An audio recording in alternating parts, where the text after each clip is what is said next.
Four Midwest Guys presents Origins of Justice, a four-part Four Midwest Guys miniseries. Part 3, Hopes and Fears of Batman v Superman.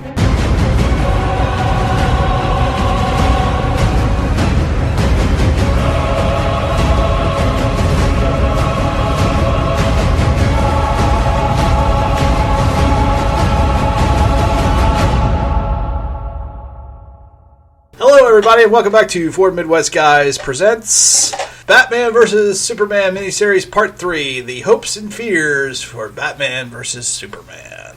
That's right, Part 3 of our very special miniseries continues today. With me tonight is Mr. Brian Ankenbauer. Hey, what's up? My brother Aaron. Hey, how's it going, man? How's it going, dude? And the Dirty Jay-Z. I want to know, do you bleed? Alright then. Hopefully he wasn't talking to... Never mind, I'm not going to go there. Alright, so, how's the show going to run? Well, this time we're going to talk about the impressions of the trailers and the TV spots. We'll get into casting decisions from previous fights in the comics, the histories thereof. We'll do a little spot on Wonder Woman there, and we'll get into our hopes and fears finally, and then we'll get into final thoughts. So, with that in mind, Johnny, why don't you take us into what was your impressions of the trailers and the TV spots so far? You know, as you listen to the last podcast, I always had I wasn't big on Man of Steel, so when I heard that they brought Zack Snyder back in to direct, I was a little disappointed. So I was hoping seeing the trailers would, remove the bad taste of Man of Steel out of my memory, but so far it hasn't. So Warner Brothers keeps doing sticking with the shtick that DC's doing, where the brooding and dark make us mature and complex. I mean, it's like watching those goth kids in high school almost. And actually, that's exactly what I think of when I see those trailers. I think of the goth kids in high school. Oh, really? I kind of have the opposite opinion. I'm actually kind of excited after seeing some of the trailers drop. Just to see, especially the first one where you had the red eyes of Superman versus you finally get to see Batman and the armor, and he's got the white eyes, and that whole series. To me, that I don't know. I kind of got chills the first time I saw that. That was just the preview. Brian, what do you think? I haven't been taken aback by any of the trailers by any means. I mean, it's not blowing me away. Mm-hmm. But then to the same point, I've not been disappointed by them either. Yeah. I'm just excited for this movie to come out. I've been a Justice League fan since they were the Super Friends. Yeah. And I'm hoping that this just kind of just elevates it to the next level and keeps the story going for us. Yeah. I'll say this. I'm not we've seen bad trailers drop, some fairly recently, but it's not a bad trailer. It reminds me of the wannabe emo goth kids in a way. Okay. Aaron, what do you think? I'm kind of neutral to the trailer. There's a lot of things where it just looks like, oh, well, that's kind of an interesting choice. I wonder how that will play out.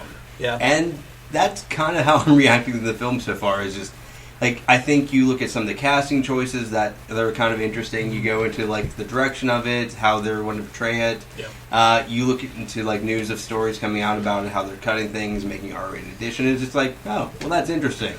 I wonder how that's going to go. Well, you know what I guess what I'm most encouraged, by what I see is I like the idea that you saw the destruction in Man of Steel, and one of our things we talked about in the last podcast is how much destruction there was in Man of Steel, and how Superman kind of had a little bit of disregard for life, and now you see Bruce Wayne in this movie react to that, and basically he's saying, this guy's dangerous because of it. So there's a consequence to Superman's actions from the first movie. I do like that. And they're building off of that. And they're using that to put Batman versus Superman, at least at first. Well, at least with their Lex Luthor character kind of...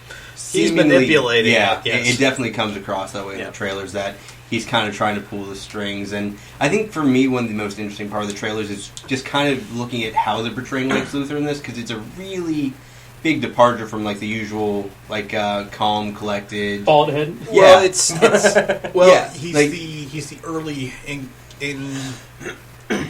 what's the word? Incarnation of Lex, because there are comics and were even early Even Smallville. There was a Superboy cartoon I remember, and Lex had hair, and then Superman he's a scientist in it. He has red hair. He loses his hair. Superman saves his life, but he still loses his hair from him, and that's how Lex starts blaming It's him. not and even that's really how the hair thing You that I took think's my weird. hair! It's just like you go for a kind of a younger Lex Luthor. You make him a bit more like Mark Zuckerberg kind of billionaire rather than like classical, entrepreneur sort of type or like venture capitalist type that he's usually portrayed as. Batman versus Superman versus the Social Network. You give it kind Just of bring out a Jesse Eisenberg role. yeah, like you kind of give him like a weird sort of like manic-ness to his behavior. Like when he's going like the red coats are coming, like that's an interesting line. Yeah, I think they're kind of they're making him. I don't know if the word is eccentric or if it's the spoiled brat kind of millionaire. Yeah, it comes across or as more billionaire. eccentric than a lot of the other interpretations of Luthor. So yeah, it's different. It's one of my fears is the casting of Lex Luthor. My other one would be Ben Affleck as Batman, but I've kind of grown into the whole idea of Ben portraying Batman, and I don't think he's going to do a horrible job, but. Yeah, I do. I am a little worried to see where they're going with the Lex. The Lex is a little bit. It's an questionable. interesting choice. It could really go well. It could be a departure from the character that kind of works for this adaptation, or it could be one of those things that like you can kind of see where they're going with it, but it kind of falls short of where they wanted it. Okay, fair enough. Brian, what did you think of the trailers, TV stuff? We did cover Oh, that. did we cover Yeah, that? you asked. Yeah, you just started talking about the casting there, so I'll go ahead and keep going to the casting. So let's continue with let's the go with casting. casting. Since here real quick. you're worried about Affleck and Eisenberg as Lex Luthor. Yeah. I think my only concern, and it's not even a concern, it's just one of those, I wonder how, Aaron's I wonder how this is going to play out, is the choice of Ezra Miller as the Flash. I like Ezra Miller as an actor. But the only reason why I say that is because we're watching the Flash TV show, and it's doing so well, it's hard to picture somebody else already taking on the Flash. Yeah, So it's like Brandon Routh. Yeah, but it's just one of those, really? It's one of those, wow, with as much success as that show has on TV, how did you not pick him to be the Flash in your movie? Well, they would have taken him from an entire season of the show, though. And Right, but I think the other reason is, it's because what we see on the Flash on the TV show is one of those more uplifting, lighter versions of the Flash, whereas I think Ezra Miller is going to be the darker... Oh, yeah, he's going to be the we need to talk about Kevin Ezra Miller again, which... Yeah, you want to talk about dark. But other than that, I like the rest of the cast. Did you? Well, let's just go around one by one. Well, let's just go one by one. Ben Affleck, I've kind of already talked about that. Aaron, what do you think about Ben? He's an interesting choice. I mean, we've seen him play Daredevil, and he's done a couple other more serious roles, and he's playing an older Batman. So I'm not really sure where it's going to turn out, and it should be interesting to see how it goes. Johnny? I actually like Ben Affleck as an actor. He actually had some really good roles. I mean, around the time that people started really saying, I hate Affleck as an actor, it was around the time... Well, it was around the time that, he started dating Jennifer Lopez, and he took a serious downturn. It was Pearl Harbor. Well, there was the Geely film. The Geely film, Daredevil, Jersey Girl. I mean, everything was just a flop. I feel like Jersey Girl. It's an underappreciated film. I mean, you have a child doing Sweeney Todd. It's kind of cool. Well, Child would have been better than Johnny Depp, I'll say that. But, no, I mean, Affleck, he had a small role in this movie called Boiler Room, which he was killer in that role. He's done some small roles doing, Hollywoodland and Argo and some of those other I liked him in Runner Runner. Runner. Did you see that one? I haven't seen it, no. Oh, that was he actually with Justin Timberlake. Not Runner Runner. Is it Runner Runner? I think so, yeah. You're talking about I think it is Runner Runner. The one where he's the gambling guru. Yeah. I remember the previews. I never saw it, but he was actually really good in that one too. Yeah, so I like Ben Affleck as an actor, and I think that he's aware of the bad films he's made, and he wants to kind of redeem himself in everybody's eyes. So, Okay. I mean, I'm fine with him as Batman. Okay. Well, let's talk about Henry. Henry Cavill as Superman. We've already seen him in Man of Steel, but I think I don't know. I personally think he's going to do a better job than he did in Man of Steel. I think it was decent in Man of Steel. Don't get me wrong, but I think I think he might take some of the criticism to heart. I would think. I don't know. Well, I don't know if a lot of the criticism really came down to his acting ability and his portrayal of the character, though. So, I mean, it's kind of hard to take it to heart when a lot of the criticism comes in from either the director or like writing. Yeah, it came more from, basically, I would say maybe more from script and story than it did from his acting. Yeah, like, in terms of acting, like he did fine. And for as much as you guys have heard me talk about how much it is like Man of Steel, I mean, I didn't think anything wrong of Henry Cavill. I mean, he suited the role. He had the look, and I just think he needs a good Superman film. And we need to see him as Clark more often. We need to see more Clark. Yeah, the human. We only got even when he's wandering around outside of Superman, it still kind of looks like Superman kind of exactly. Around. Yeah. All right, I don't know anything about Gal Gadot. Yeah, she was in the last 2 or 3 Fast and Furious. That's films. the only thing I know from her. She was. She was in some of the Fast and Furious films. She was. Like I know wasn't she's she the Asian guy's girlfriend. Asian guy's girlfriend. Yeah. That's pretty much what she's known. Actually, like an Israeli citizen, so she does have some military training from that, and that's the kind of the redeeming thing. Okay. But outside of that, I don't really like the Fast and Furious films, so I don't know anything about her as an actress. I like what those movies became. They kind of became like the Friday the 13th movie series, where they realized like they were getting like parts 5, 6, and 7. They became a self-parody after that, and I kind of dug that. But as far as casting her as Wonder Woman, I remember back when they were talking about doing a standalone Wonder Woman film, and they were going to get the guy that did Drive to direct it, and he revealed that his choice for Wonder Woman would have been Christina Hendricks. Oh. Now, can you imagine every guy would need to have an individual room to see that movie? All right. In terms of I'd love to see the costume, I don't think it'd actually be that great a choice. I don't know. I mean, I've seen her in Mad Men. She's a fantastic actress. You get her but I'm not sure she can do the action scene. Are you kidding me? In a Wonder Woman? Like, oh, no. The Wonder Woman? I need to know how she does as an action hero, though. I'm not disagreeing, like, in terms of, like, looks. Like, yes, I'd love to see it. Everyone here would love to see it. The 4 Midwest guys want to make this happen. Let's start an Indiegogo. Visually, it'd be great, but, when she starts to open her mouth and she's like, meh. Well, it's just like, Wonder Woman apparently actually does have a lot of decent action scenes in this film, and you don't think she'll be a good action hero? Yeah, which I we've get seen that. her like That's in being dramatic argument. roles, and she seems like she does well. I can't actually get through Mad Men all that well. I love it. Yeah, it's not to my taste. She did all right in Firefly movie Serenity. Firefly, Serenity. I didn't even know she was in that. Oh yeah, she that's was her. the person that Mal was married to. Oh, okay, cool. So yeah, she can. She's got some sci-fi cred. Okay, all right. So yeah, Well, I might be wrong. I was all for her as Wonder Woman, but Gail. She looks good. That's She about all I looks can good, say. but here's the thing: I don't see her as a warrior either. Like she's too damn thin. She looks too much like when a she was model. first cast. Yeah, she looks like she's beefed up a little bit for the role, but not by much. Not much. But not much to sell me as an Amazon princess. Warrior. Well, that's the thing. Like I think or Xena warrior. For me and you, like I view like her as being kind of a Wonder Woman as being kind of a stronger, bit more muscular. I miss Linda Carter. Yeah, I think for a lot of people though, like it's a thinner Wonder Woman's fine. Well, we'll see. We'll talk about Wonder Woman a little bit more later. Yes. All right. So I've already kind of talked about this, but we'll throw it around the table. Brian, what do you think about Lex as Jesse Eisenberg? I liked the idea when I originally heard it. Mm-hmm. Yeah. I haven't liked him in any of the trailers yet. Yeah. Right. Yeah. It's like he comes off with a cross between The Social Network and Joker. Mm-hmm. Yes. With his mannerisms. Oh god, they're so exaggerated. And it just doesn't come across the right way. Like it seems forced a little. Yeah, I mean, this is the way a simple mind would think. And it's just like Bruce Wayne and just put him on the. Yeah, I like that. I would not pick a fight with that man. Like what? God, the guy gestures I actually like more. that. But I thought it was funny, but it's funny. Yeah, I can but- see where you guys are coming off. I mean, for a series that wants to try to portray itself as being, brooding and grounded and gritty and realistic. Well, this could be a sign that it's not going for as dark and brooding as we thought it was. We'll bring more color back, but then I'll believe you. But yes, Maybe he just doesn't like color.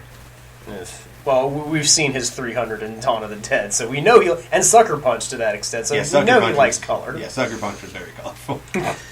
All right, let's talk about Jason. How's he? Momoa. Momoa. My star, my moon. Khal Drogo. Yes. Khal Drogo. Drogo from Game of Thrones. Yes. Picture wise, I can't think of anybody better to probably play Aquaman from. No, yeah. When we saw him in that first picture, was like, oh my gosh. Like that's perfect fucking casting. Like in the same way I look at like Harley Quinn in Suicide Squad, I was like, yeah, well done, fucking perfect. Really? Yeah, I actually like her in like the portrayal of Harley Quinn so far. Mm-hmm. But that's a whole other DC show for us. We're going to do that in time. Yeah. But yeah, with Jason Momoa, like I look at that, I was like, yeah, that makes so much fucking sense. Yeah. As far as like the more modern, just with the facial hair, I could see it'll be blonde, but more manly. But yeah, definitely like than the original, than the dolphin But boy. yeah, they've gotten rid of that he's suit also, that like, everyone knows from Maori too, though, right? Friends. So like he actually comes from like a more island like area, right? I don't know much about his background, to be honest. But. So is this Roman Reigns as Aquaman here? Or? Kind of, yeah, pretty much. Except, he can act, so. Yeah, he has better mic skills. Let's hope. Oh, wait, we know he has better mic skills. I've seen him on Game of Thrones. I mean, he's a good actor. I mean, believe that. Believe that. Aaron's so lost right now. I am, yeah. X touched on. I don't know. I mean, I think he's a good actor. The seasons that I've seen him in Game of Thrones, he's really good. He nails that role. The design for Aquaman, though, I mean, yeah, he looks a little bit more grittier, but it seemed a little too much almost to me. Like it seemed, I don't know. I didn't mind it. I did mind the touch. I was just glad to not see him in a damn orange shirt. That's a good thing. Riding a dolphin, being the dolphin boy again. I guess there's maybe like a happy medium. For me. I mean, I like him better as a warrior kind of feel to him. Yeah, he's supposed to be he the gets king he gets the warrior feel, but Wonder Woman doesn't though. Well, yeah, that's what gets me. It's kind of the double standard. It is. Women It is. I would like to see, but he's supposed to be the king of the ocean. Essentially. So. I kind of like him as a warrior. Okay, kind of touched on Ezra Miller already. So let's get into Ray Fisher as Cyborg. I think it's just going to be more of a cameo. Let's hope so, because honestly, I looked this guy up on IMDb, and he's an accomplished stage actor. This is his first movie. I mean, anything from here on out is going to be his first movies, and that's a big thing to fill. And I don't know how many stage actors are huge comic book fans. In fact, I think there might be a resentment almost of comics to people on stage. So yeah, but there's always going to be variants or outliers, and that. Yeah, but I don't know. I guess I kind of missed the cartoon Cyborg from both cartoon shows. I mean, I'm in the extreme minority that finds amusement out of Teen Titans Go, but yes, you are. Because I like it as such a contrast to what DC's putting out. Honestly, no. Like that doesn't even justify it for me. Like I love the original Teen Titans. The original Teen Titans is like you can't touch that. Yes, it had that such perfect blend of humor and action, and this one's more it's juvenile based, and and they've even called it out every now and then. They've done some like fourth wall break episodes, and I think I kind of like that. But at the same time, I like. And again, going back to what I was touching on, I like the guy that does the voiceover for Cyborg, and I liked his design. He's been actually pretty consistent through Cyborg, like animated adaptations. So, I don't know. Okay, that's fair. I'm worried about what this guy can bring to the table, if only because he's new. We don't know anything about him, and it's a good character. It is. We just have to wait and see. And if it's only a cameo for now, who's to say they don't replace him in the next movie or something, Just saying. He might be the Eric Bana of the series. He could be. Could very well be. Yeah. All right, so since it's Batman versus Superman, maybe talk about epic fight scenes we've seen in the past. Was it Hank actually, before we did this and we were talking about the scripts, he sent me a link that he found of all the different fights in the comic history. Okay. So Hank, what's your favorite? One of your favorites? I don't know. To be honest, I've never been a big Batman versus Superman fan. Really? I don't. Yeah. To me, they're the Super Friends. They're the Justice League. They are a team. Yeah. I don't understand why we're getting a Batman versus Superman. Well, actually, there's been arguments about that even when they announced this. Like, it's Batman v Superman, not Batman versus. Everyone else accepts that as versus, but oh wait, I forgot. This is the famous court case where Superman took Batman to court and sued him for libel. Yeah, but like I think there was so Batman v Superman. Was it a Snyder interview where he was talking about like how the V actually doesn't stand for versus or something like that? Well, Zack Snyder's also an idiot. I think Bruce Wayne would win the legal case. He's got more money than Clark Kent does. Right. So. But yeah, man, I've never liked any of this, and you know, I was noticing that almost every time we see a Batman v Superman, a Batman versus Superman, it's a Batman comic. Yeah, it is never a Superman comic. It is never a Justice League comic, except for the New 52. I think in many ways we can thank Frank Miller for that. Unless you look at like something like Kingdom Come, where it's like the entire DC universe, like you see it in the. But even then, it's like the entire universe, not just one-on-one. And right. Like Hank was saying, like it's always in a Batman comic. I think we can thank Frank Miller for that a lot because honestly, he's got a hard-on for Batman the way that. Pardon me, Rick, you have for Star Wars. Yeah. Like after you get through talking about a good episode of Rebels, that's how Frank Miller feels about Batman. And everyone else in the DC universe can go fuck themselves. They either want to be Batman or they suck because they're not like him. Well, to be fair, and just to play devil's advocate for a minute, I mean, it is kind of intriguing. It is literally not to borrow taglines from the movie, but it is God versus man, essentially. Day versus night. You know, what happens when two good guys that fight, you know, in different shades collide. But I mean, it's funny because even in the trailer they even touch on it. Superman's like, if I wanted to, you'd already be dead. Yeah, True. Because it's like you cannot match me regardless. College Humor did the best thing about that. Like when they try to like do that whole trailer, is like, I need your help. What for? You probably already know him. It's like your biggest enemy is a god. My biggest enemy is Bane.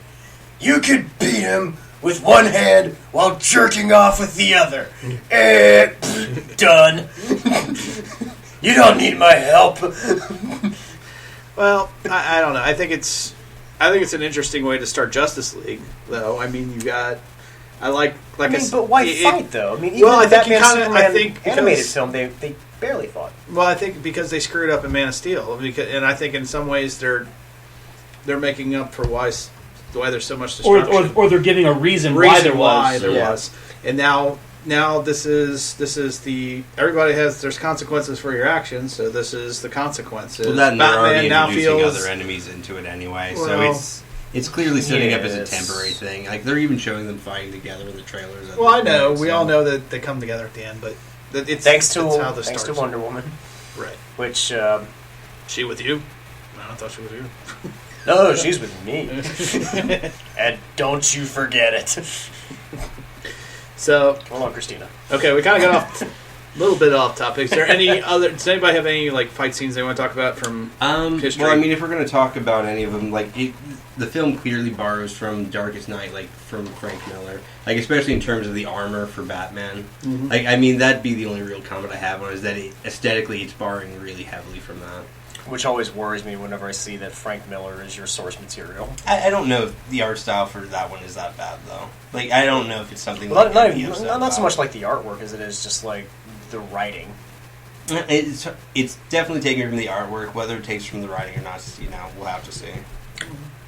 To me, it's kind of interesting, though, because can Batman actually defeat Superman by outsmarting him?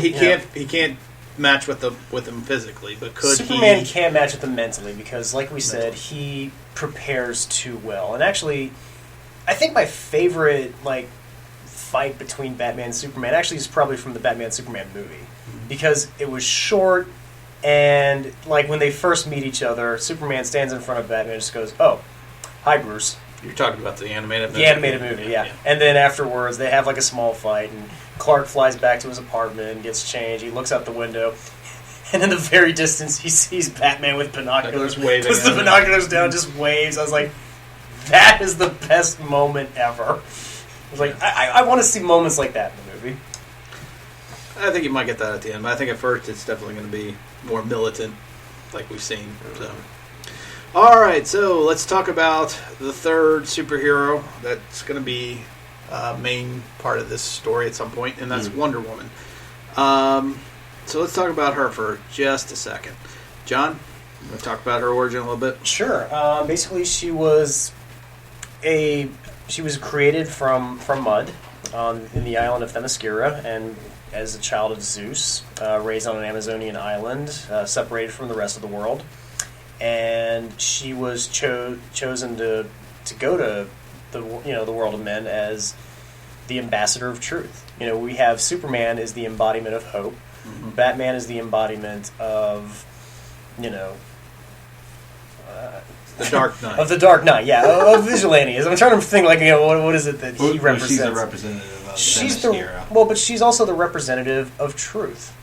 Mm-hmm. That's what she represents. And if anything, she does have the lasso. Well, she has the lasso, true. That's like her main, weapons. It's kind of changed that in recent years, though, where it started giving her like a sword and shield with the bracers, and it's kind of gone. They're embracing more of the Amazonian heritage in the comics. What I kind of think about when I think about Wonder Woman is almost as if she represents like the Garden of Eden, where mankind hasn't been, kicked out, hasn't been. We're not meant to sample of her fruit. We're not negative, not negative, not. Yeah. I mean, in some aspects or in some interpretations of Themyscira, they don't really age. Like, it's cut off from timeline sort of thing. And I don't know if they're going to do it in this movie or not, but in the Wonder Woman cartoon movie that DC put out recently, it's one of my daughter's favorites. Yeah. And I've watched it several times with her. But the way she comes back into the world is that whoever the pilot Steve Trevor actually lands on Themyscira after he was in a crash land. Crash lands. World War II fight, yeah. And then she's nominated to go back and take him back to civilization to see if man has progressed enough to be, it's. Right. So I wonder if they're going to use that aspect in this movie. Yeah, one of the things that's interesting with Wonder Woman is that the origins actually varies a lot more than you see with like Batman and Superman. Like, you do see, like, in some versions she's made from mud, others she's the daughter of Zeus. It does vary. And it does kind of take different interpretations of her. So my question is, does she show up in the second half of the movie, or did we find out why she shows up? Definitely. I think you'll see her in the first half. No, I don't think so. Yeah, I don't think you'll see her as Wonder Woman, but we'll see Diana Prince. Yeah, you will see Diana Prince. Yeah, you will see her like counter ego or we see it in a trailer. Yeah. When they're at that party, which reminds me so much of watching Anne Hathaway interact with Bruce Wayne. Yeah, when Bruce first meets her and he's like, I know plenty of women like you, and she's like, I don't think you know any women like me. Sure, I did. I get the feeling you're going to steal my necklace too. So it'll be interesting. Does she intervene is she the one that intervenes because Superman's going to kill Batman, or maybe Batman has kryptonite and is about to kill Superman? Trailer, it's kind of hard to tell like where she intervenes and why. Yeah. So I mean, that's still going to be something we'll have to see. We're just going to see how they take on the character. Because, like I said, like you go back to the comics for the animated one. Maybe she just has to be on vacation. Yeah. She's just there. She's like, oh crap. Like how the character portrayed does kind of vary a little bit. So basically, Earth is like her Nakatomi Plaza.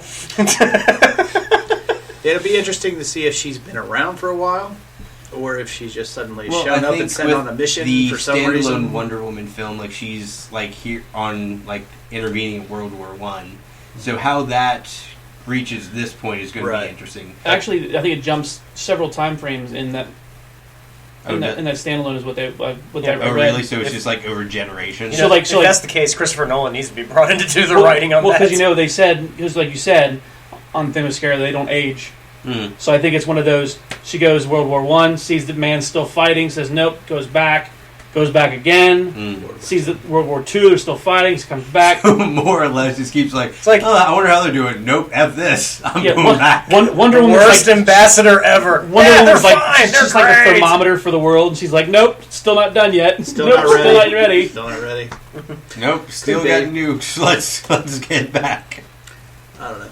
I would just wonder if they're going to use like prophecy or something, like it's prophesied that, Batman and Superman are going to fight. So she sees a vision? She sees a vision and decides to come back. Maybe she just comes back with like popcorn and a soda. She wants to watch the whole thing play out. That would make the price of admission so much better. Just her just sitting back, she's like, Idiots. But it would be funny because especially if they did like I would find that amusing. if they did like a Deadpool thing, and she's sitting there eating a popcorn, and then you see from behind her, and she turns around, and she goes, "You guys watching this? This is crazy."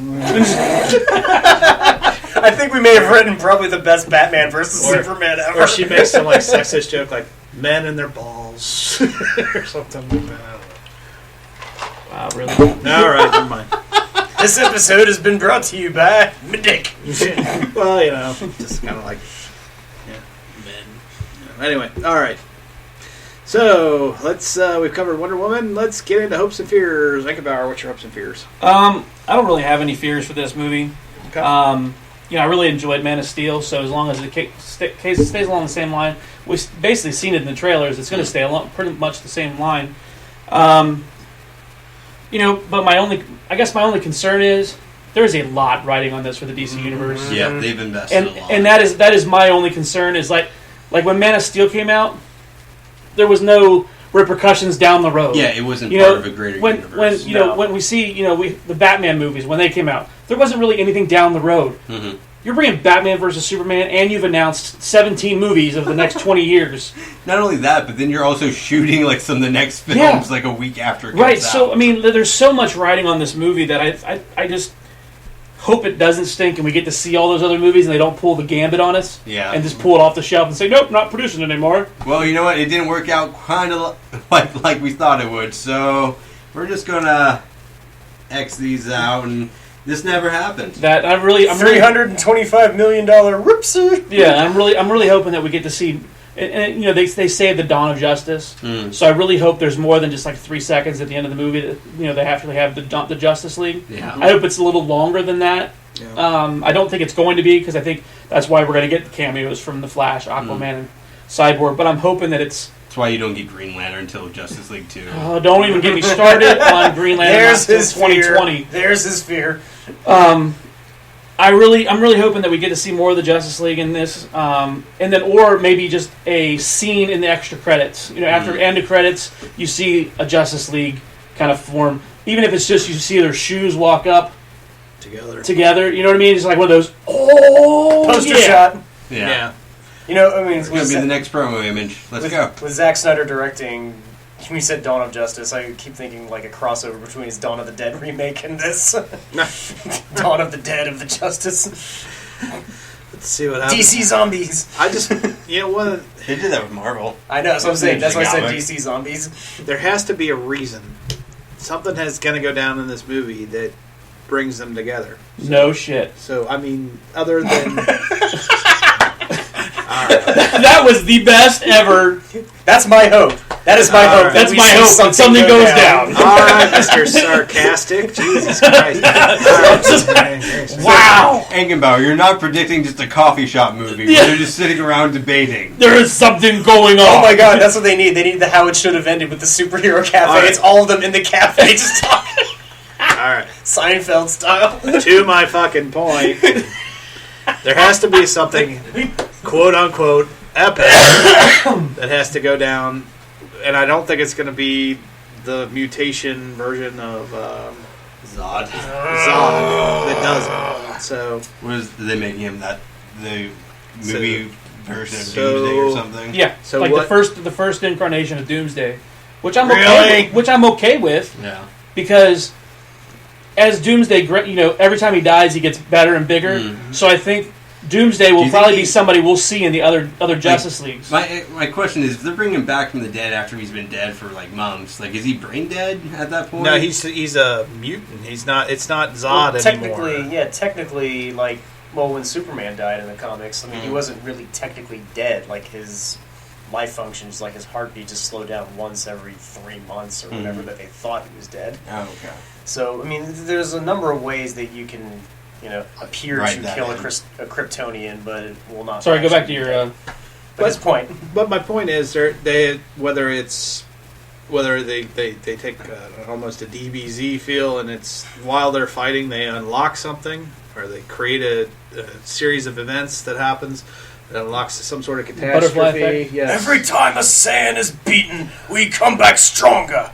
But in this case, while they're fighting, they do something that they don't mean to do, and it unlocks something. You know, maybe that's why Wonder Woman's there. Maybe she's trying to protect them from unlocking something while they're fighting. I don't know. It just seems to me there's got to be some catalyst for Like you think for there needs to be seeing some greater villain Aquaman down show the up, line for showing seeing up. Cyborg show Well, up. it is what's his name That's- that brings them together. What is his name? It's like, Martian Manhunter? no. Or The villain. Lex Doomsday? Luthor? Lex. Huh? Lex, Doomsday? It's not Doomsday. It's the other one. Lex Luthor? No, he's the big bad guy from the planet that's all fire. Darkseid? Darkseid. Darkseid. Darkseid's going to be. Darkseid is what brings the Justice League together in almost every comic. Oh, well, That's what brings him together. And we even see the logo in the field when Batman's standing over looking at the ruin or whatever. We see the logo, the Omega logo. Mhm. So I mean, that's I think is going to be what's going to me. That's what's going to be ending this movie. Is going to be the Omega logo, because you're going to see all the. So essentially, he's going to be like what Thanos was at the end of the Avengers. If they're Yeah. if they're smart about it, they'll have Poor timing on their part, really. They'll Not have necessarily a Batman- bad plan, just That poor would make sense. timing. Okay, if that's the case, then if they're smart, they'll make Batman and Superman responsible for it, for unlocking him or letting him show up or something. I'm telling. I don't know if that's necessary. I mean, I think it is. I mean, you could add it in there, but I'm not sure if it's a crucial component. I At do. this, Well, at this what- point, what I we're actually getting think is so gonna be- much. because then Well, they're it's- responsible, and then they have to work together. It's not going to be them that creates him. It's going to be when Lex fucks with Zod and creates Doomsday. It's going to send a beacon out saying to Darkseid, saying this planet is ready to be harvested or whatever, and that's going to bring Darkseid to us. I think. We'll see. I don't know. That to me brings up my fear for this. Like, and when you see the trailer, it's yes, you got Batman. Yes, fighting Superman. Hey, we got Lex now. Hey, Wonder Woman's here. Hey, Doomsday's here. Now we heard about Aquaman. We heard about all this and all this and all this, and I keep worrying that the extent of the morality is, the man versus God, or the repercussions from this. I wonder if those lines of dialogue from the trailer are all we're going to get.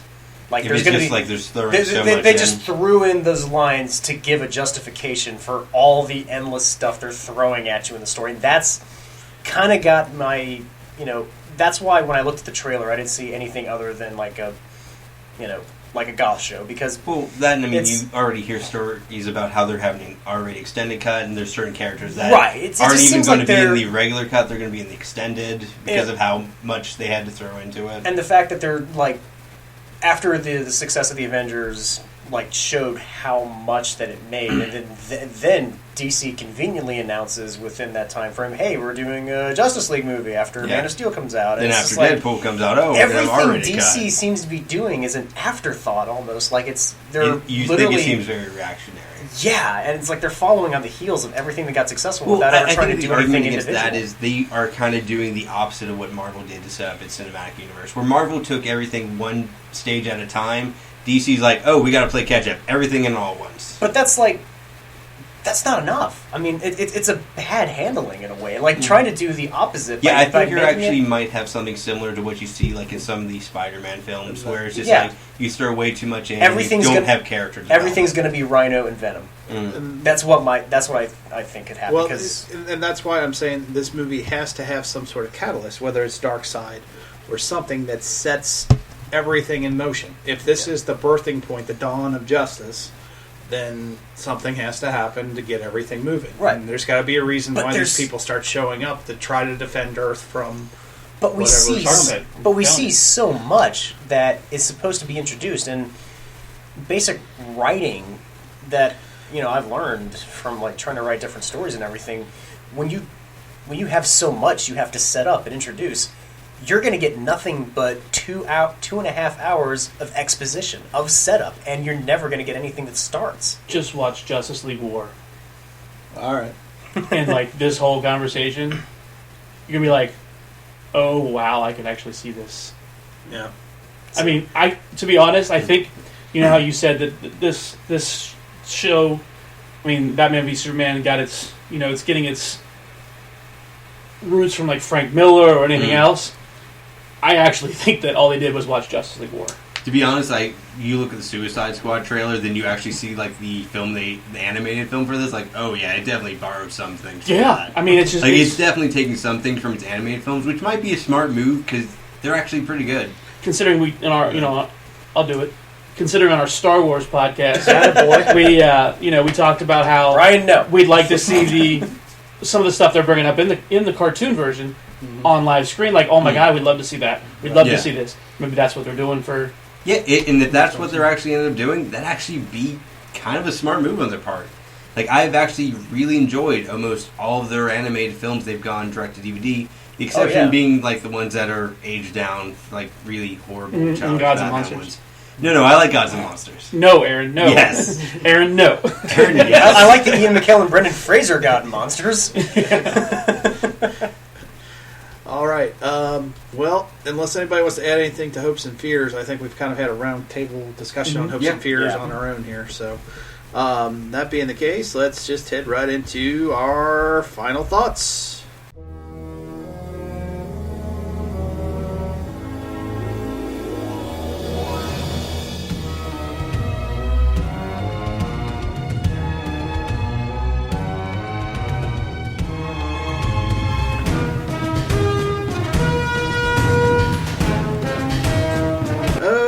Okay, Eggebauer, go ahead with your first final thought. Okay, my first final thought. Or your final thought. I only have one final thought. Sorry. That's okay. Your first of many final thoughts. Final thoughts! Final thought number 1! This is our 6th podcast in a row recording today. I'm tired.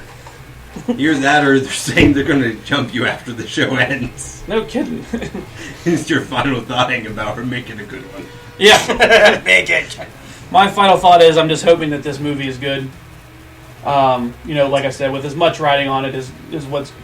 I'm just hoping that this movie is good. Like I said, I don't have many fears about it because I like Man of Steel. And I'm just hoping, that people end up following... if you like the movie, you like the movie. If you don't, you don't. That's pretty much all I got. Yeah, it makes sense to me. Aaron? I think with pretty much any adaptation, you kind of have to view it as being kind of a separate world or a separate universe than some of the original material or other adaptations.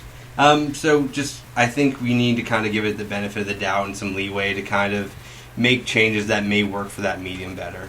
Besides that, I hope it's a good film, and like Angenbauer said, there's a lot kind of depending on this film. Like, they have 17 other films lined up, depending on how well successful this one does.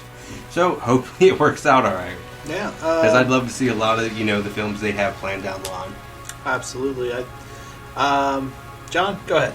I'll go last. Well, I'll just say that, I'm hesitant because, like I said, Man of Steel wasn't... I go back and forth as to whether Man of Steel or Superman Returns is my least favorite of the series, but I hope that all the criticisms from Man of Steel are taken to heart, and I also... I hope that, like you said, Aaron, that everything is not an afterthought or reactionary, and just... They have an end game, and the end game isn't, okay, Marvel Cinematic Universe did this, let's just do the opposite, where they took their time to get everyone interested in the individual characters and then make our, together film. I worry that doing too much too soon might draw away the interest. So that's my fear, and I guess... like y'all said, I don't want it to suck, because there's so much writing on it. There's a lot that can be done, and there's a lot that can be done right, and I hope it is done right. So, again, my final thought is I have hopes and fears. You have hopes and fears. Yeah, that's exactly my final thought. Hey, that works. That's a for great me. final thought for the Hopes and Fears podcast. My hopes and fears is I hope it doesn't suck, and I fear have that those it will. things. For me, my final thought would be just... It not even so much... This movie has to work on some level. This is the launching point for the DC Marvel Cinematic Universe. And if you are a comic book fan of any way, shape, or form, then you know that there are characters in the DC comics that we want to see more of. And I'm not just talking about the popular, the super popular, the uber popular Superman. Karate Man needs his own standalone film. I'd rather see The Question or like Blue Beetle or something. Hey, Blue Beetle's awesome. Not That's my point. I'd like to see it. Not Superman, not just Batman, but the Wonder Woman, not even just Wonder Woman, the Green Lanterns, the Flash, the Martian Manhunter. All of these rich, vast comic characters finally getting their chance on the big screen. And this for that reason, there's so much riding on this movie. So my hope is that the movie at least holds its own. That the movie is, if the movie itself is not successful it's financially successful, which I think it's going to be either way. If it doesn't make as much as Man of Steel, it probably won't be. But if the movie itself, plot-wise, fails, then the rest of the cinematic universe doesn't. So at the very least, this movie has to set up the Justice League. This movie has to set up every movie we want to see in the DC comics going forward. So from that perspective, it has to work. And I think it's a huge gamble on DC's part to put all their eggs in one basket, so to speak. Because if this doesn't work, if it misfires, then I think you're going to see what the repercussions of that are. I don't think not only are you going to get the fan backlash, but I don't think you're going to get a second chance. I think that everything that's being planned, the Justice League 2s, all of these other standalone movies, they're going to start getting axed, or their budgets are going to start getting cut, and we're not going to get what we want to get. Yeah, they'll turn the Justice League Part 1 and 2 into Justice League movie. Right. They'll turn the standalone Cyborg into something else. They'll merge it with one of the other films. It'll be quick. It'll be Hot Pursuit 2, Cyborg and Aquaman. It'll turn into quick sell-offs. Yeah.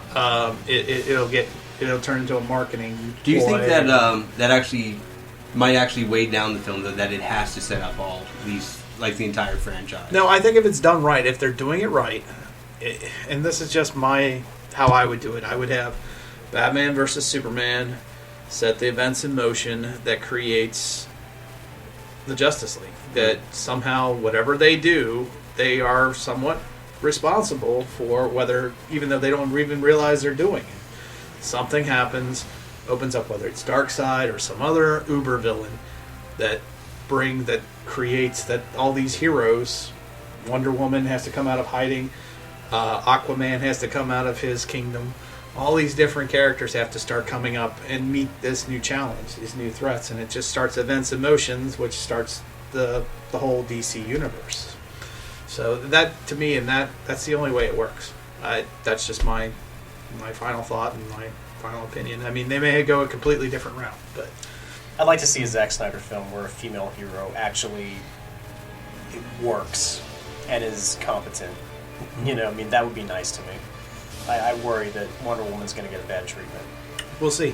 Well, the only film that comes to mind that he actually had kind of a female lead in action role was Sucker Punch. Was there any of them? Well, no. And even then, like, Sucker Punch was very badly done. Well, yeah, but 300 was 300 all guys. was all guys, but again, that's a Frank Miller-based thing. And again, I mean, you how have Frank Miller feels about Watchmen, women. which only really had the Spectre character. Yeah, so think about that. Every female character that he's portrayed has either been badly done or underutilized. Well, for the Watchmen comic, he actually didn't portray Spectre that far off, to be honest. But like, it's equivalent, or it's a decent adaptation. But what if this time, maybe Wonder Woman is the voice of reason? You know, it was kind of where I was getting with my point earlier. You guys were laughing at me, but maybe we were just laughing because you said balls. Balls, right? But you got we laugh at ball jokes. You got two guys, poor guys. You got two guys with egos who are fighting each other, having a fist fight, and sometimes a woman is the voice of reason. But again, put even things in perspective, and even to some extent, like I thought I was going to get that with Amy Adams' portrayal of Lois Lane in Man of Steel, and I instantly actually really disliked her portrayal of Lois. Oh yeah, it was awful. Like we got. I actually liked her as an actress, but I really hated that. Yeah. Oh no, it was terrible. But that goes into my fear. I wonder how good Zack Snyder can portray women. We'll find out. And I as far as I'm concerned, it has to work this time. So there's so much writing on it. Yeah. So let's hope for the best, and I'm the worst. I'm not going to fear, honestly. I think it's going to be good, Yep. and I think it's going to be at the very least. I think it's going to be good enough. Maybe it won't be the best. At my worst fear, it won't be the best, but it will be good enough. At least the trailer didn't look like the new Ghostbusters trailer. Oh dear God, thank God. Yeah, and my expectations aren't that high from seeing, besides the Ghostbusters, but seeing the trailers and stuff, my expectations aren't that high for this movie to begin with. Yeah. So I think that's a good thing going in, because if the trailers had been done by, anybody who's really, really good at doing trailers, and we're like, oh, this looks awesome. Oh my God, this is amazing. Oh, this is this. And we go in and we get something that's not it. Expectations are huge. So your message to everyone is just lower expectations. No, I just think my expectations aren't as high as if, say... They're not amazing. Yeah, if we would have seen something amazing on the TV or whatever, or if this was strict... It wasn't Batman v Superman, it was straight Justice League. Okay. And then we didn't get to see the Justice League. We're like, oh. I will say one thing. It does seem like most of the trailers are from Act 1. It's mostly Batman versus Superman. Mm. There's very little at the end. You see Wonder Woman standing there with them at the end. But to me, this whole second act, I think, is about them coming together. And at least that's what I'm thinking anyway. And you don't see a lot of that. So that's usually a good thing when you see trailers from most of the first act of the movie. So we'll see what happens. So, all right, guys. So, where can you find 4 Midwest Guys? Well, you can find us on iTunes. We are on iTunes. You just got to type in the number 4 Midwest Guys and subscribe to us. Please also make sure to give us a review on a good review, preferably on iTunes. That always helps our popularity ratings there. Also, you can reach out to us on Twitter at 4 Midwest Guys. Mr. Ankenbauer, where can people find you on Twitter? You can find me at Ankzone, ANKZONE. Copy. You can find myself, B. Willie, at 1977. And you can also reach us on Facebook.com/4 Midwest Guys. Not only do we post our podcast there as well, but we also have put up other articles relating to things like Batman versus Superman. Yeah, other things in the news. Any kind of comic book news, Star Wars, I'll even say it again. And you like Star Wars, really? Yeah, no kidding, really. I know, it's surprising. What are we talking about? Star Wars? Yeah, Star Wars. We were doing a Batman versus Superman podcast. What the hell are you talking about? Not on this show. Are we doing Rebels again? Had to sneak it in. All right. And so definitely check us out on Facebook. Drop us a line. Reach out to us. We'd love to hear from you. Also, you can reach us if you want to via email for the number 4 MidwestGuys@gmail.com. All right. So, Mr. Ankenbauer, thanks for joining us. Yeah, thanks for always having me. Be sure to check out our next podcast, which will be our reaction shows after seeing it. Yeah, absolutely. So, check us out. Miss Aaron, thank you. No problem. The Dirty Jay-Z. And a good night to you all. A good night, gentlemen. And we'll catch you next time.